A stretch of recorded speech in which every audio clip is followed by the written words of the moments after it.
Shalom, everyone. This is Bill Bullock, and I'm coming to you live today from the Biblical Lifestyle Center. It's the Sabbath, hallelujah. It is such a great opportunity to come together away from the trials and tribulations, the angst and the anger and the outrage of the raging nations, and reconnect with our Creator. That's why we're here. That's why you've joined me, I hope. That's what we're going to try to do. We're going to try to reconnect with the shalom, with the hope, with the simcha, with the joy, with the delight of our Creator. We are going to transport ourselves forward in time today. Moshe, our leader, our prophet, leading us up to Mashiach, to Messiah, is teaching us to have our eyes open, not just to what's going on around us, because that can be deceiving. What we see with our natural eyes and our natural vision, what we hear with our natural ears and our natural hearing, what we sense and feel based upon our temporal senses, these are the things that are temporary, these are the things that are misleading, these are the things that are deceptive. But what's true and what's real is that which is eternal, that which is from the beginning, before the foundations of the world, all the way leading up into the present time, taking us into the far future, into the time that is the day to come. Hayom Hazeh, he will talk about multiple times today. Moshe, I'm talking about now. He will talk about Hayom Hazeh, this day, the day of joy, the day of rejoicing, the day of redemption, the day of glory, the day of appearing, the day of our hope and our vision and our dreams, the day that is coming. He will talk to us about Hayom Hazeh. If you haven't had a chance to read Parsha Ki Tavo, which is Deuteronomy chapter 26, verse 1 through chapter 29, verse 9. If you have not read that yet, open your Bibles up, open your Torah scrolls, open your Tanakhs, open your Pentateuchs, open them all up, and just begin to put your fingers at Deuteronomy chapter 26. And we will begin a journey today together, a glorious journey through the vision of the end of days, through Moshe's picture that he's drawing for us, the images that he's casting before our imaginations and our eyes, and saying, do you see what's coming? Do you have a sense of a great harvest to come? Do you have hope for the future, or are you getting caught up in the bad news of the world, of the day by day, the mundane, the droll, the propaganda that's being put out by the fear mongers and the hate mongers of the world? They don't know any better. These are just the people of the nations that rage. Why do the nations rage and the peoples imagine a vain thing, a thing without any real substance to it? Why do they do that? Because they don't know another way. And that, beloved, is why you are here, why I am here, why we are alive at such a time as this. Our mission is to reconnect with our Creator, get His vision for what's really real, what's really going to happen, and what really needs to catch our eye and our mind and draw inspiration into us.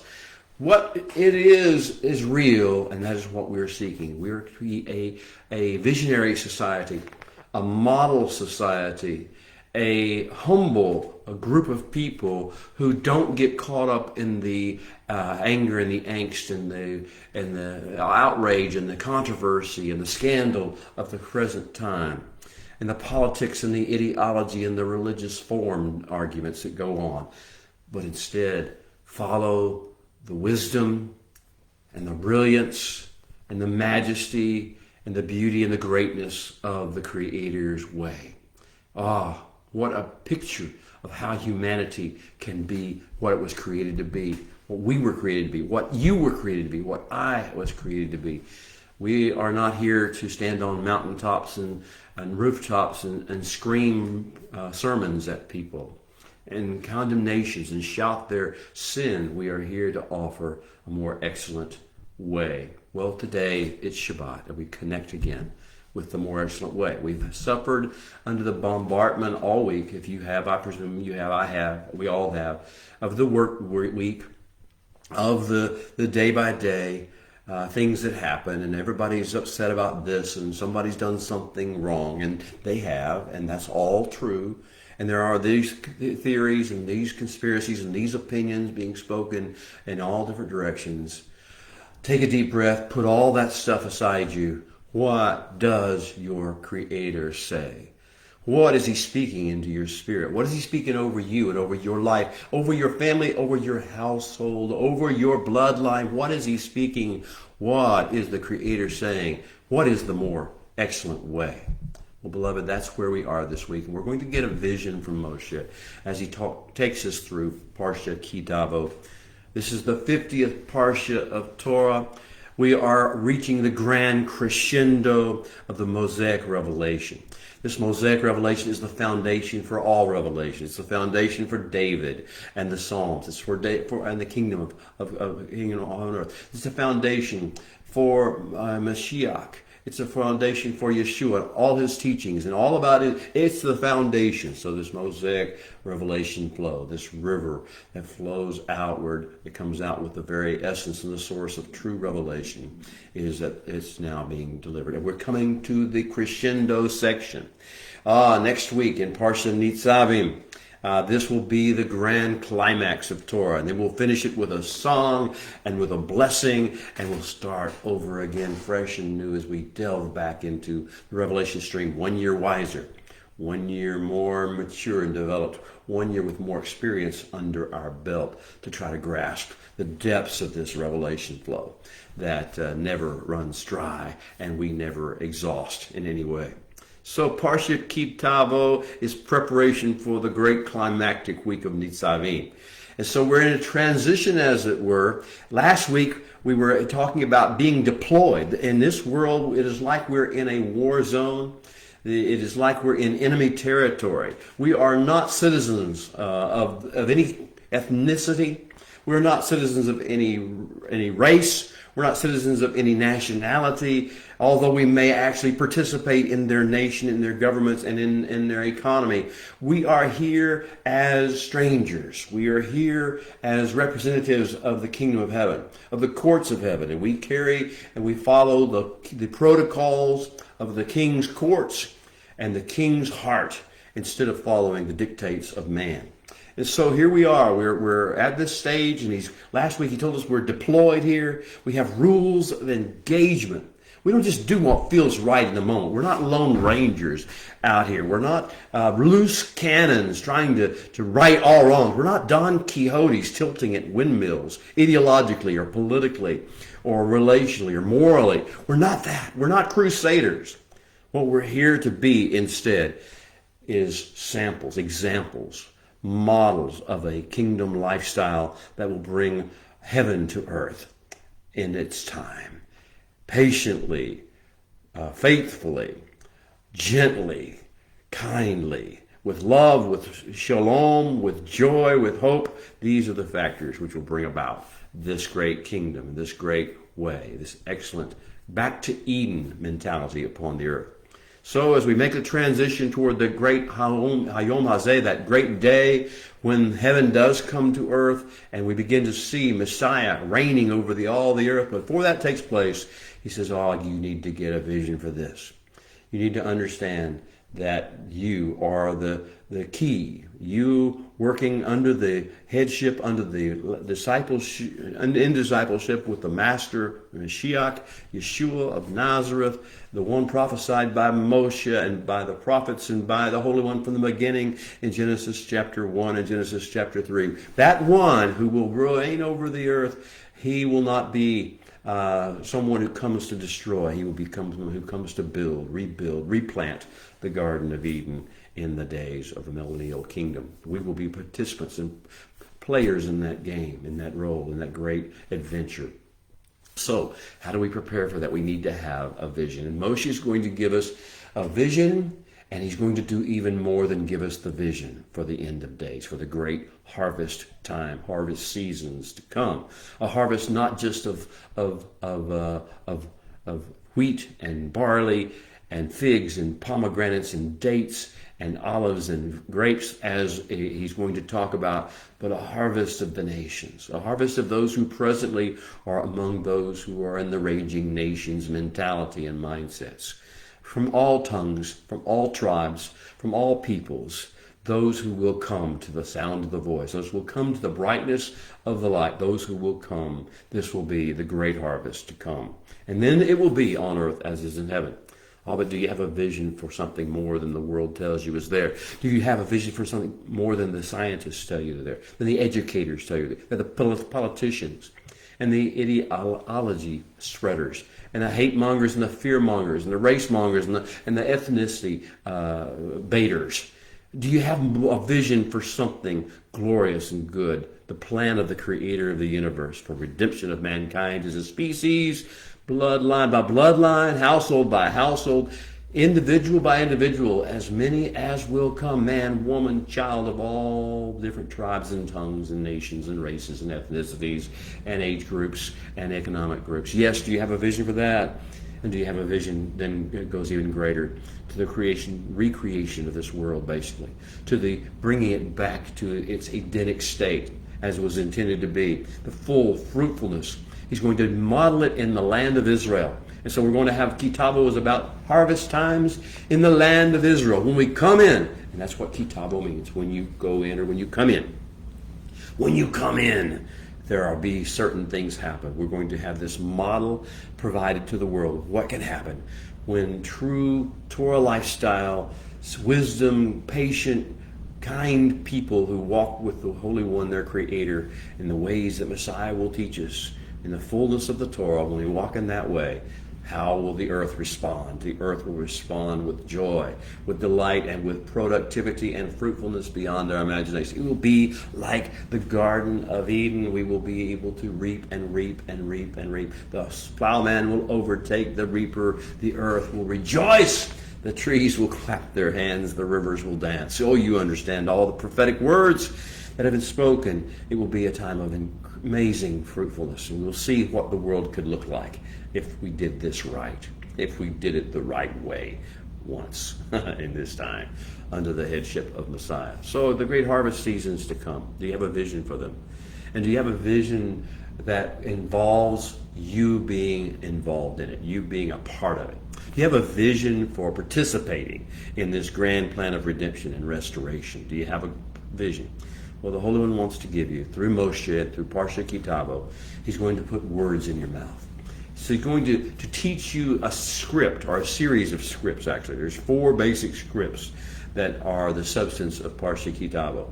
And in between those scripts, he teaches us about Hayom Hazeh. He points our eyes forward, our attention away from the mundane things of the day-to-day activities of the world, and points us toward the Hayom Hazeh, the day, this day that is to come, the day of redemption and restoration, the day of Mashiach's reign. This is the time he keeps pointing us to. And he's going to put words there, because vocabulary is so important.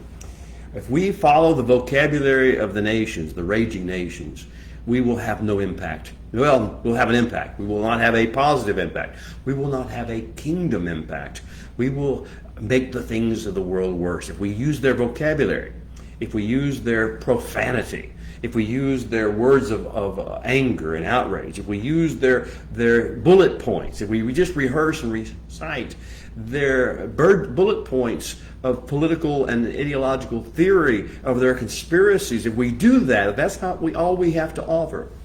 We are not the participants in the grand plan that he envisions us to be. Are you ready to have your vocabulary expanded? Well, that's what the 4 scripts of Parsha Tavo is. We need to have new, fresh, joyful, happy, transformative vocabulary. And that's what he's going to do. He's going to put his words in our mouth. But he's going to go more than just our mouth. Because, see, we're talking about a time far in the future. A time yet to come. So what he's going to do before he puts those words in our mouth, he's going to put them in our spirits. He's going to put them in our hearts. They will become part of our identity, our spiritual DNA. These words, the 4 scripts of Parsha Tavo, the script of what? The first fruits declaration. When we come in and we bring the first fruits of that land, once we have come into this land of milk and honey, The second one is the first fruits, or the liturgy, the litany that comes whenever the words that we speak, whenever we bring or come to Jerusalem, we declare we've made our third year of our tithe cycle. And so we've given to the poor, we've given to the widow, to the foreigner, to the fatherless, to the Levite, and we have made sure we have not treated that which is holy, the Holy One's produce to us, the 10th part, the maaser part. We have not treated it as if it was common or ordinary. We have not treated it as if it was ours. We have followed the protocols and the instructions, the rules of engagement of the Creator that He gave us to teach us how to live and how to demonstrate with goods, with material things, how to bless the people who need it most, the people the nations forget, the people the politicians leave behind, the poor, the widow, the fatherless, the Levite, and the stranger. Yes, this is part of our mission. And He's going to put the words, the vocabulary of those recitations, of those declarations in our heart. And how lovely on the mountains will be the feet of those who bring these good news. We have another script. The script that comes when we put it in writing. He's going to put inscriptions in our heart and in our spirit, that whenever we cross the Jordan River, whenever the priests who bear the ark step into the waters of the Jordan, and it's raging in its flood season in the spring, just a few days from the time Moshe is speaking the words of Tavo, when that happens and the priests set their feet in the waters of the Jordan where the flood waters are raging, then the waters will part, much as the Red Sea, or the Sea of Reeds as it really is, did back in Exodus chapter 14. And what we'll find out is that the waters will part, and we will line up family by family, household by household, clan by clan, and tribe by tribe. All millions of us, and those of foreigners, the ones who came with us out of Egypt, the mixed multitude who are left, all now joining with us, will all cross dry shod through that Jordan Rift Valley. And when we get to the other side, we will not even have the sole of our sandal will not even be wet. We will have seen the walls of water of the Jordan at flood stage rise up on the left and to the right. And we will walk through dry shod into the land that has been promised to us since the foundation of the world, and which was tasted by Abraham and Isaac and Yaakov and Joseph before the great captivity. And now we are returning. We are coming back. We have come. We will come back. And when we cross that land, across that river, we enter into that land. And now the Holy One has said, Moshe has told us to go back. Some of our men will go back into the riverbed, the dry riverbed we just crossed. And we'll dig out, and drag out the heavy, heavy stones of that river that the priests stood upon, that their feet stood upon as the waters parted and the rivers began to separate and we began to cross over. And those stones will be very important. We will have stones of remembrance. And so there by the banks of the Jordan we will make plaster.